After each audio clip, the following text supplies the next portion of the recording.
हिंदुस्तान के हर कोने में हर फसल के लिए हिंदुस्तान के किसानों को उसकी सही कीमत मिलनी चाहिए, ऐसे मिलनी चाहिए।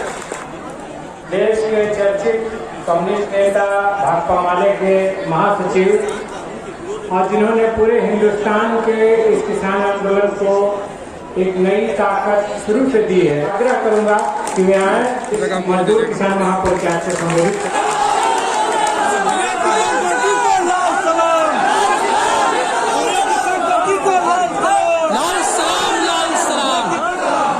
मंच पर मौजूद नेतागण और आज के इस किसान मजदूर महापंचायत में उपस्थित किसान मजदूर साथियों, भाइयों और बहनों, पत्रकार मित्रों, आप सबको पार्टी केंद्रीय कमेटी की ओर से मेरा इंतजारी सलाम। 26 नवंबर से आंदोलन चल रहा है, 26 मार्च आने को है, 4 महीने। तो पहली जीत तो किसानों की हो गई, क्योंकि किसान जब पंजाब से चले थे तो भाजपा वालों को यह भ्रम था कि हरियाणा तो भाजपा के कब्जे में है, तो पंजाब और दिल्ली का तो बॉर्डर नहीं लगता।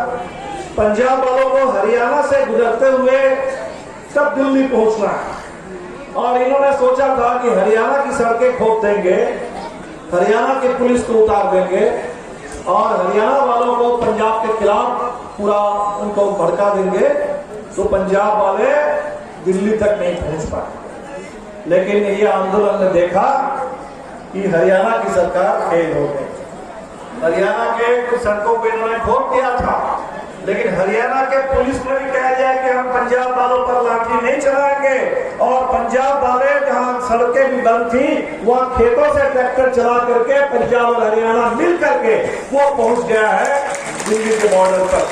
ये आप सुनते हैं Tikri border, Singhu border, Shahjahanpur border, Ghazipur border, ये पंजाब वाले, यूपी वाले, हरियाणा वाले ये आकर के लग गए। तब इन्होंने सोचा कि 26 जनवरी को वो जो लाल किले पे किसी ने कोई झंडा फहरा दिया, उसको दिखा करके ये कह रहे थे कि ये आंदोलन जो है अराजकता में तब्दील हो गया, अब ये खालिस्तानियों का आंदोलन है। इनको लगा था कि अब हरियाणा वाले हट जाएंगे, अब पंजाब वाले भी अलग थलग पड़ जाएंगे, लेकिन हुआ उल्टा कि पश्चिमी उत्तर प्रदेश वाले, पश्चिमी उत्तर प्रदेश समझ रहे हैं, मुजफ्फरनगर जहां दंगा हुआ था 2013 में, मोदी सरकार को सत्ता में लाने के लिए आरएसएस ने दंगा करवाया, लव जिहाद का पूरा हवा खड़ा करके उस किसान एकता को उसने तोड़ा। जो किसान जट भी है, जो किसान मुस्लिम भी है, दोनों गन्ने की खेती करते हैं, उस किसान एकता को उसने तोड़ दिया। तोड़ करके वहां पूरे दंगे का पूरे एकदम लेबोरेटरी बना दिया। वो दंगा नहीं हुआ होता तो मोदी सरकार सत्ता में नहीं आती, वो दंगा नहीं हुआ होता तो योगी आदित्यनाथ कभी भी उत्तर प्रदेश के मुख्यमंत्री नहीं बन सकते थे, लेकिन वो दंगा हो गया था। लेकिन इस बार जब ये किसान आंदोलन के ऊपर हमला शुरू हुआ तो पश्चिमी उत्तर प्रदेश के वो तमाम लोग जो भाजपा को वोट कर रहे थे, वो तमाम लोग जो दंगे में भी शामिल हो गए थे, वो सारे लोग आज माफी मांग रहे हैं मुस्लिम जमात से, आम लोगों से, किसानों से, और कह रहे कि हमसे भारी चूक हुई थी, भारी गलती हुई थी। जितने लोगों ने भाजपा को वोट किया था उत्तर प्रदेश में, हरियाणा में, उन तमाम लोगों ने अपनी माफी मांग लिया। उन्होंने कहा अब तो इस सरकार को उखाड़ के ही जो भी हमसे गलती हुई उनका प्रयास सरकार को उखाड़ के। तब यह आंदोलन उत्तर प्रदेश के पूरे पश्चिम में छा गया। अब सवाल है कि क्या उत्तर प्रदेश के पूर्वांचल में, क्या बिहार में यह आंदोलन फैलेगा? ये हमारे सामने सवाल है। कुछ लोग कह रहे हैं कि बिहार वालों को तो कीमत मिलती नहीं। अभी हमारे पंजाब के साथी ने एक बहुत बड़ा रहस्य आपके सामने रखा। ये जो लोग कह रहे हैं कि भाई ये पंजाब वालों का आंदोलन है, उनको मिलता था 1800 रुपए, उनको 1800 रुपए मिलता था, तो वो अपनी कीमत बचाने के लिए लड़ रहे हैं। बिहार वालों को तो मिलता ही नहीं है, तो बिहार का क्या आता जाता है इसमें? उन्होंने कहा कि बिहार में जो 800 रुपए 900 रुपए धान, वो भी बड़े मुश्किल से लग करके वो जो धान यहाँ आपसे अगर खरीदा जाता है तो बिहार का 800 रुपये 900 रुपये का धान वो पंजाब चला जाता है और पंजाब में जाकर के वही 900 रुपये 1000 रुपये 800 रुपये वाला धान वो 1800 रुपये का बन जाता है। जो पंजाब की एमएसपी है वो बिहार के किसान को तो नहीं मिलती, लेकिन बिहार के धान के एवज में कुछ लोगों को वो एमएसपी मिल जाती है। ये लड़ाई किस बात की है? ये लड़ाई इस बात के लिए है कि पंजाब हो या बिहार, धान हो या गेहूं, कोई भी फसल हो, हिंदुस्तान के हर कोने में हर फसल के लिए हिंदुस्तान के किसानों को उसकी सही कीमत मिलनी चाहिए, एमएसपी मिलनी चाहिए। और वो एमएसपी क्या होनी चाहिए वो भी स्वामीनाथन आयोग ने तय किया। आज जमाना क्या है? महंगाई बढ़ रही है, पेट्रोल 100 रुपए लीटर हो गया, गैस बड़ा गैस के नाम पर मोदी जी वोट लेके चले गए, उज्ज्वला गैस योजना, और वो गैस सिलेंडर देखते देखते अभी करीब 1000 के करीब पहुंच गया है। 100 रुपए आपके पेट्रोल। रेलवे का किराया क्या हुआ? 30 रुपए प्लेटफॉर्म टिकट, कहीं 50 रुपए प्लेटफॉर्म टिकट। चढ़ना है पैसेंजर ट्रेन में, लेकिन किराया देना है एक्सप्रेस ट्रेन का। ये हो गया है। ये महंगाई बढ़ रही है, महंगाई के साथ साथ बेरोजगारी बढ़ रही है, लेकिन किसान को जो फसल की कीमत मिलनी चाहिए वो कीमत नहीं बढ़ रही है। और इसीलिए किसानों ने यह आवाज उठाया था कि एक तरफ खेती का खर्च बढ़ रहा है और खेती के खर्च के हिसाब से जो हमें कीमत मिलनी चाहिए, स्वामीनाथन आयोग ने कहा था कि जितना खर्च है खेती में, जितनी लागत है, सारा खर्च जोड़ करके, सारा खर्च जोड़ने के बाद जो लागत है इससे 1.5 गुनी कीमत तय होनी चाहिए। ये है एमएसपी।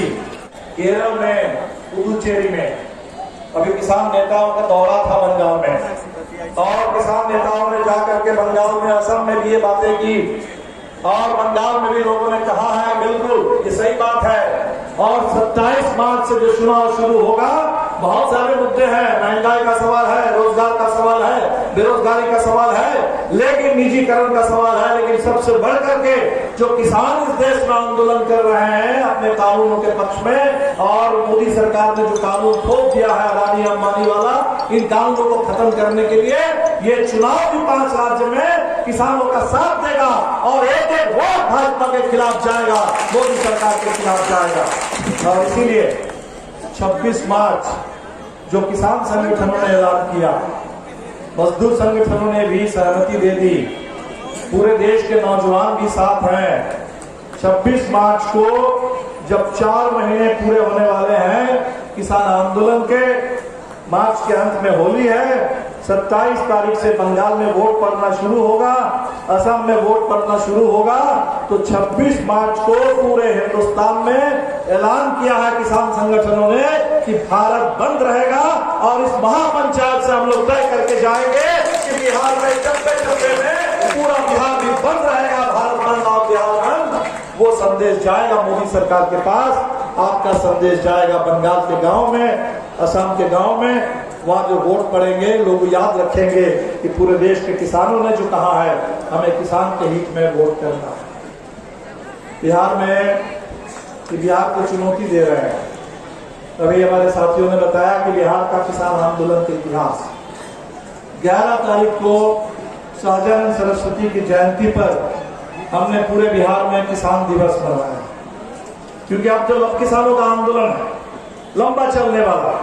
साथियों ने कहा कि किसान थकेंगे नहीं, किसान थकते नहीं है, किसान की आदत है, सूखा हो, बाढ़ हो, जैसे भी हो, किसान को खेती करनी है और उस खेती में मेहनत है, उस खेती में आपको फसल के लिए इंतजार करना है, कभी कभी फसल बर्बाद हो जाती है, उसके लिए भी लड़ना है। तो लड़ना किसान को आता है, इंतजार करना किसान को आता है। कोई अगर ये सोच लेगा कि किसान थक जाएगा, 2 दिन में 4 दिन में हमारी मांग पूरी नहीं होगी तो 4 दिन के बाद किसान घर चला जाएगा, तो ये किसानों ने कह दिया कि 4 महीना हो गया, अब वो दिल्ली में डेरा डालने वाले हैं, ज्यादा बिता दिए, अभी गर्मी में भी वहां रहने की तैयारी कर रहे हैं। आप अगर चले जाएंगे दिल्ली में तो देखेंगे किलोमीटर से किलोमीटर, 20-22 किलोमीटर पूरा ट्रैक्टरों का काफिला है, ये ट्रॉली टाइम्स है, ट्रैक्टर ट्रॉली लगी हुई है, उसी में लोग रह रहे हैं। पंजाब के किसान, हरियाणा के किसान, उत्तर प्रदेश के किसान, राजस्थान वाले सब आकर के वहीं पे खाना बन रहा है, वहीं लंगर लगा हुआ है, वहीं लोग साथ साथ हर दिन। हम तो जब भी बिहार दिल्ली गए हैं हमेशा किसानों के बीच में गए हैं, हमने देखा कि किसानों में क्या तेवर है। छोटा छोटा झुंड, 50-100 महिलाएं, बच्चियां, बूढ़ी औरतें, वो सब नारा लगाते हुए कानून के खिलाफ, मोदी सरकार के खिलाफ पूरा सुबह से शाम तक वो पूरे 2-4 किलोमीटर सब लोग जुलूस लेकर के जाते हैं, फिर वापस लौटते हैं। दिन भर नारेबाजी, दिन भर आंदोलन, क्योंकि लोगों को ये बात समझ में आई है जो हमारे गुरुनाम जी कह रहे हैं, ये जिंदगी और मौत की लड़ाई है, ये जिंदगी और मौत की लड़ाई है। हमें मौत मंजूर नहीं है, हम जिंदा रहने के लिए, और जिंदा कौन, वो कभी किसी अन्याय के साथ समझौता नहीं करता है, किसी अन्याय के साथ जुड़ता नहीं है, और इसीलिए ये लड़ाई है। तो हमने बिहार में शाहजहां को इसीलिए याद किया। आज पंजाब के लोग भगत सिंह को याद कर रहे हैं, भगत सिंह के साथ साथ भगत सिंह के चाचा को याद कर रहे हैं। भगत सिंह के चाचा सरदार अजीत सिंह 1907 में, 1907 मतलब जो 1857 की लड़ाई थी, 1857 की लड़ाई, जब मंगल पांडे से लेके, कुंवर सिंह से लेके, पीर अली से लेकर के पूरे हिंदुस्तान में बंगाल, बिहार, उत्तर प्रदेश के किसान और किसान के बेटे जो सेना में थे, वर्दीधारी, वो सब अंग्रेजों के खिलाफ बगावत कर रहे थे। उस समय पंजाब के अंदर बहुत कोई बगावत का माहौल नहीं था, लेकिन जब उस बगावत में आजादी का परचम बुलंद कर दिया पूरे देश में और अंग्रेजों को लगा कि हम उसको कुचल देंगे, उसके जब 50 साल पूरे हो रहे थे 1907, उस समय पंजाब के लोगों ने, तब भगत सिंह पैदा नहीं हुए थे, उस समय 1907 में पंजाब के किसानों ने नारा दिया था, पगड़ी समाज रखकर। ये जो किसान की पगड़ी है, किसान का स्वाभिमान है, उस किसान पर, उन किसानों को उन्होंने गोबंद किया था आजादी के लिए, और उसको वो लोग याद कर रहे हैं। हमने देखा कि हरियाणा के किसान सर छोटू राम को याद कर रहे हैं। सर छोटू राम आजादी के आंदोलन के दौर में आज जो मंडियां हैं, वो मंडियां ऐसे नहीं बन गई। किसान से फसल से ढंग से खरीदी जाए, किसान को सही कीमत मिले, और किसानों के ऊपर जो महाजनों का दबदबा है, जो कर्जा है, उस कर्ज से किसान को मुक्ति मिले, ये मांग उस समय से उठ गई, और उस आंदोलन के नेता थे सर छोटू राम। और इसीलिए पूरे पंजाब में, हरियाणा में, पश्चिमी उत्तर प्रदेश में लोग छोटू राम को याद कर रहे हैं। हमने सोचा कि मैं बिहार में भी, हमारे पास भी इतना बड़ा इतिहास है, ये चंपारण का बिहार है। गांधी बने, चंपारण आने के बाद हमारे मोदी जी एक वेस्ट इंडिया कंपनी लेकर के आए हैं, गुजरात वाले। वो ईस्ट इंडिया कंपनी अंग्रेजों की थी, और अदानी अंबानी ये जो गुजरात वाले हैं, वेस्ट इंडिया वाले, तो वेस्ट इंडिया कंपनी लेकर के मोदी जी अभी आ रहे हैं। तो लेकर के बड़े बड़े जो पूंजीपति हैं, सरकार ने उनको दिलवा दिया, हमसे काट करके उनको दिलवा दिया, और इसीलिए इस देश को अगर बचाना है कंपनी राज से, अब जो नौजवान लग रहे हैं रोजगार के लिए, अगर हमारे देश में जो भी सरकारी उपक्रम थे, ये रेलवे अगर चला जाएगा अदानी अंबानी के हाथ में, ये बैंक अगर चला जाएगा बड़े पूंजीपतियों के हाथ में, तो रोजगार कहाँ पे? रोजगार नहीं। इसलिए आज बहुत दिन आ गया है, किसान की लड़ाई अपने एमएसपी के लिए, ताकि फसल की हमें सही कीमत मिले। मजदूरों की लड़ाई अपनी न्यूनतम मजदूरी के लिए है। नौजवानों की लड़ाई ठीक ठाक रोजगार पाने और सही वेतन पाने की लड़ाई है। आम गरीबों की लड़ाई इस देश में अपनी भूख मिटाने और अपने रोटी कपड़ा मकान की लड़ाई है। ये सभी लड़ाइयाँ पंजाब के किसानों ने जब शुरू किया, अब एक जगह पर आ गई है। जैसे वो संगम में पूरे 3 नदी मिल जाते हैं, बिल्कुल उसी तरह आज इस देश में मजदूरों की लड़ाई, किसान की लड़ाई, नौजवानों की लड़ाई और गरीबों की लड़ाई एक जगह पर आकर के मिल गई है। ये आंदोलनों का महाकुंभ है इस देश के अंदर, और ये जो आंदोलनों का महाकुंभ की तैयारी हो रही है, वो हिंदुस्तान में मोदी सरकार की विनाशकारी नीतियों को चल नहीं रही। और इसीलिए ये जो महापंचायत है, उसके संदेश को अब ले जाइए। जो किसान नेताओं का दौरा हुआ, किसान रथ हर जगह को नहीं पहुंच पाए, लेकिन आज आप आए हैं तो इस संदेश को गांव-गांव ले जाइए। बिहार में पंचायत चुनाव आने वाला है। पंचायत चुनाव हो सकता है 2-3 महीने के अंदर पंचायत चुनाव हो जाए। पंचायत चुनाव में भी बात क्या है? कौन मुखिया होगा, कौन जिला परिषद में जाएगा, कौन प्रखंड का प्रमुख बन जाएगा, वो लड़ाई अपनी जगह पर है। लेकिन सवाल क्या है? सवाल है देश की खेती बचाने का। सवाल है इस देश में किसान का स्वाभिमान, उनके अधिकार, मजदूरों के अधिकार, रोजगार, ये है मुद्दा। इसलिए आज जो हम लोग जिन मुद्दों पर बात किए हैं, जो प्रस्ताव पारित किए हैं, इसको लेकर के पूरे बिहार में गांव-गांव में चर्चा हो, सघन ढंग से बैठकें हो, गांव-गांव में सभा कीजिए, चर्चा कीजिए और इस आंदोलन को ऊंचाई तक ले जाइए।